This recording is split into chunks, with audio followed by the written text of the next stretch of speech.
Paulo Freire. Saberes necessários à prática educativa. Capítulo 3. Ensinar é uma especificidade humana. Ensinar exige segurança, competência profissional e generosidade. Parte 1.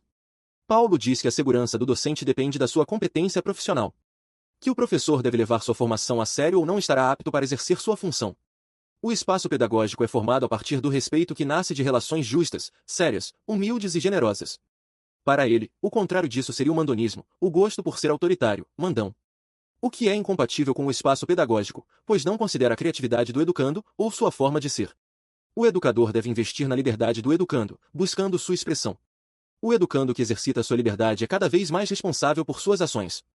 É impossível separar o ensino dos conteúdos da formação ética dos educandos. Ensinar exige comprometimento. Parte 2. Para ser professor, é preciso se pôr diante dos alunos. A maneira como o aluno percebe o educador tem importância para o seu desempenho. A relação deve ser aberta, para que a expressão seja natural e a aprendizagem mais democrática. O professor deve revelar aos alunos sua capacidade de analisar, de comparar, de avaliar, de decidir, de optar, de romper, de fazer justiça, de não falhar à verdade.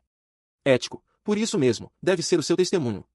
Ensinar exige compreender que a educação é uma forma de intervenção no mundo. Parte 3. Paulo fala sobre a relação entre educação e ideologia, e defende que a educação não é neutra, exercendo um papel ambíguo e contraditório na sociedade. Podendo tanto reproduzir a ideologia dominante quanto desmascará-la, não sendo possível considerar que ela seja apenas uma coisa ou outra. Portanto, a educação é uma prática que, mesmo dentro das limitações e interesses dominantes, tem potencial para promover mudanças sociais e contestar injustiças. Além disso, educação não deve se restringir a uma prática técnica ou neutra, mas deve incorporar uma dimensão ética e crítica, sendo esse um papel do educador. A educação deve contribuir para o desenvolvimento da cidadania e a luta contra a desigualdade e a opressão. O professor deve ser coerente entre o que ensina e como age, devendo buscar continuamente a justiça e a humanidade em sua prática educativa. Ensinar exige liberdade e autoridade. Parte 4. Paulo enfatiza a importância de um equilíbrio ético entre a autoridade e a liberdade e critica a visão de que a liberdade deve ser absoluta. Ele afirmando que a liberdade sem limites pode se tornar um empecilho e que a autoridade é necessária para assegurar um ambiente onde a liberdade possa ser exercida de forma responsável e ética. Além disso, enfatiza que a liberdade deve ser acompanhada de responsabilidade e limites para evitar que se torne um comportamento desordenado. Ademais, Paulo fala a respeito do papel dos pais na educação dos filhos, defendendo que a autonomia deve ser incentivada através da experiência de tomada de decisões, mesmo que isso implique em erros e consequências. Os pais devem ser facilitadores, ajudando os filhos a entender as consequências de seus atos sem impor suas próprias vontades. Para isso, é fundamental saber dosar a autoridade e a liberdade para um desenvolvimento ético e autônomo do indivíduo. Ensinar exige tomada consciente de decisões. Parte 5. A educação é um ato de intervenção no mundo que pode promover mudanças sociais.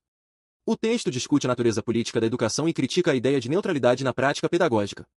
Em vez de buscar uma neutralidade impossível, a prática educativa deve se basear no respeito mútuo e na coerência com os valores e crenças dos educadores. A forma como o educador vive e se engaja com sua prática tem um impacto significativo na modificação da realidade. A experiência educacional, apesar de ser apenas um momento dentro do contexto mais amplo da vida, é crucial. A educação tem o potencial de demonstrar que mudanças são possíveis, reforçando o papel crítico do educador na luta por um mundo mais justo. Ensinar exige saber escutar. Parte 6. Ao decorrer do texto, é abordada a importância da escuta ativa na prática pedagógica, enfatizando que uma educação democrática e solidária exige um diálogo claro e genuíno entre o educador e o aluno. De acordo com Algair Garcia, o ensino não deve ser impositivo, mas deve se basear na escuta paciente e crítica para que seja possível existir uma verdadeira comunicação. Desse modo, ensinar e aprender são entendidos como processos de construção conjunta de compreensão, não apenas a transferência de conteúdo. É preciso que o educador escute o educando em suas dúvidas, em seus receios, e ao escutá-lo, aprender a falar com ele. O escutar vai para além da capacidade auditiva, ele também significa a disponibilidade permanente por parte do sujeito que escuta a abertura à fala do outro e as diferenças do outro. Durante a prática democrática são desenvolvidas qualidades e virtudes indispensáveis, como aceitar e respeitar as diferenças, humildade, tolerância, disponibilidade à mudança, recusa aos fatalismos. Entretanto, se você discrimina uma pessoa pelo sexo ou aparência física, você não pode evidentemente escutá-la, e se não as escuta, não pode falar com ela, mas a ela, de cima para baixo.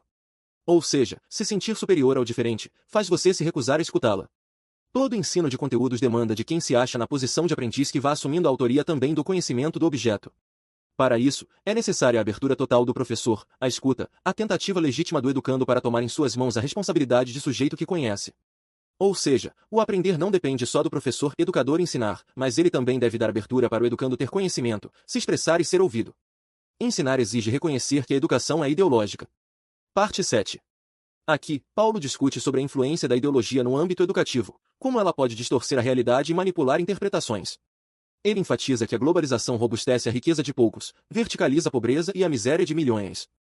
Ele defende a formação de pessoas com capacidade crítica e de questionar narrativas a elas impostas. Valoriza a formação integral do ser humano, que vai além de capacitações técnicas. Reforça que o progresso tecnológico e científico deve priorizar a ética e o bem-estar humano e não agravar desigualdades.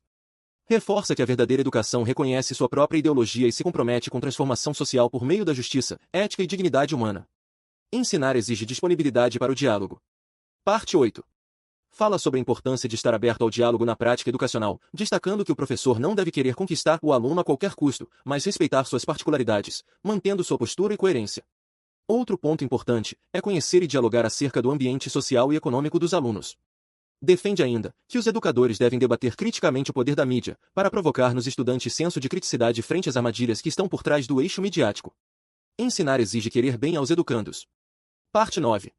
Segundo Paulo Freire, o querer bem está estritamente relacionado com a paixão pela prática profissional do educador e que sem ela, perde-se a sensibilidade humana e o ser mais gente.